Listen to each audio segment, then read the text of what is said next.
In the England of the 1700s and early 1800s, most rural people did not own farms. They survived because they had rights on common land, open fields, meadows, woods and waste where they could graze a cow or a few sheep, gather wood for winter fires, glean grain after harvest, and dig turf for fuel. These rights were what stopped families from starving when wages were low or work disappeared for weeks. The system was rough, but it kept millions alive. Then Parliament decided those rights had to end.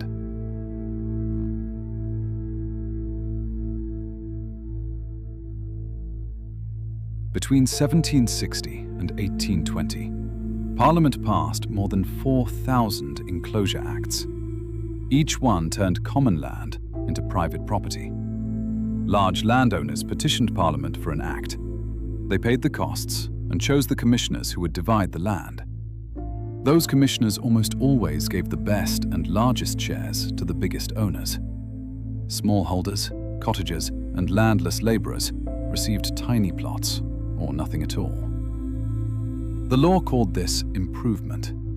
New hedges and fences would allow better farming. Crop rotation and selective breeding would produce more food. In practice, it worked like this. The rich took the fertile land, while the poor lost every right they had relied on. A family that had kept one cow on the common for milk and a little meat could no longer graze it. A household that gathered wood each autumn for winter fires now had no legal fuel. When illness or bad weather hit, there was nothing left to fall back on.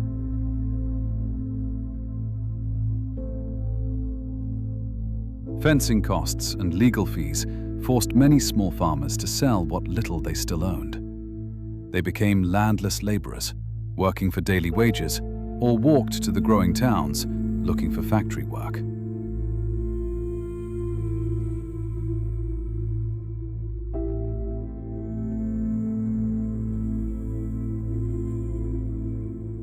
By the early 1800s, around 7 million acres, roughly 1/6 of all the land in England, had been transferred from common use to private ownership. The old open countryside vanished behind hedges. The people who had lived on the edge of that land did not vanish. Most simply became poorer, colder, and more desperate. People fought this. For 200 years, they kept fighting it, and Parliament kept winning.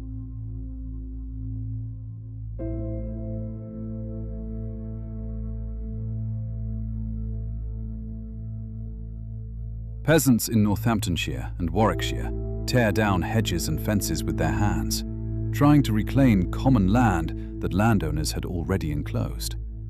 Thousands turn out. The uprising is put down. The ringleaders are executed. The hedges go back up.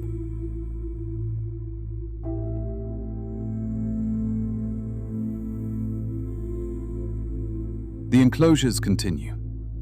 1830. 2 centuries later, agricultural workers across southern England and East Anglia reach breaking point. No commons, no backup. Wages cut to almost nothing after the Napoleonic Wars end and grain prices fall. Threshing machines arrive to replace the last work they have left. Workers begin burning ricks, destroying threshing machines, attacking workhouses. The protests spread across 17 counties in weeks. The movement is called the Swing Riots. Letters are sent to landowners signed Captain Swing, a name with no face, because putting a real name on the letter meant the noose. Parliament responds the way it always responds. Nearly 2,000 people are put on trial. 252 are sentenced to death. 19 are actually hanged. 481 are transported to Australia. Shoemakers, carpenters, blacksmiths, not just farm workers. Everyone who had been pushed to the edge by the same process. The threshing machines come back. The enclosures continue.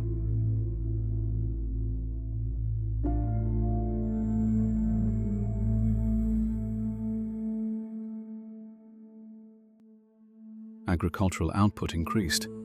Enclosed parishes saw yield increases of around 45% compared to unenclosed areas by 1830.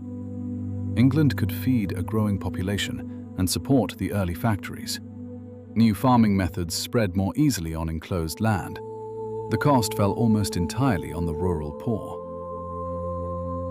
Rights that had kept families from starving were wiped out by law.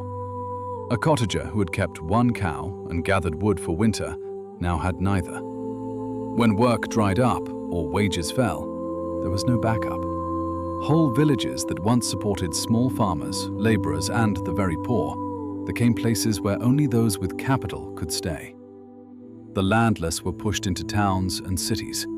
They became the cheap, desperate workforce the factories needed. The same parliament that passed the Enclosure Acts later passed the new Poor Law of 1834. Workhouses were built. The conditions were deliberately designed to be harsh enough that only the truly desperate would enter, because the point was deterrence, not relief. By 1838, real payments per person to the poor had fallen by nearly 40% compared to 5 years earlier. Poverty was reclassified as a moral failure. First, the commons were taken. Then the last safety nets were removed. Then the poor were punished for having nothing left.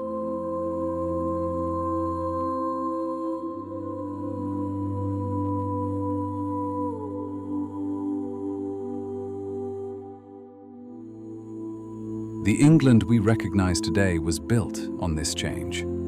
The neat hedged fields, the near total loss of common land, the clear split between landowners and people who owned nothing but their labor, the constant movement of families from villages into industrial towns and slums. None of it was natural. It was created by thousands of acts of parliament that moved land, wealth, and security from ordinary people to those who already had power. The rural poor who lost their commons did not simply fade away. They became the urban working class, whose children and grandchildren would later have to fight for trade unions, the vote, and basic welfare. The real cost was paid in generations of poverty, hunger, broken families, and shortened lives. Power does not always need soldiers. Sometimes, it only needs control of the law. First, the pretext. The old system is inefficient and outdated. Then the legal process. Surveys, commissioners, and acts written by those who will profit. Then the transfer. Common resources become private property. The people who depended on those resources are told they have no choice but to work for wages or starve. Then the resistance. Riots, petitions, hedges torn down, ricks burned. Then the response. Executions, deportations, harsher laws. Finally, the story is rewritten. What was done to enrich a few landowners is remembered as necessary improvement. 200 years of resistance, 19 hangings, 481 people shipped to the other side of the world. The enclosures continued anyway. The methods of farming changed. The decision to use Parliament to strip the poor of their last independent means of survival did not. It happened in England. It has happened in other countries and other centuries. Same species, same mistakes. Case closed.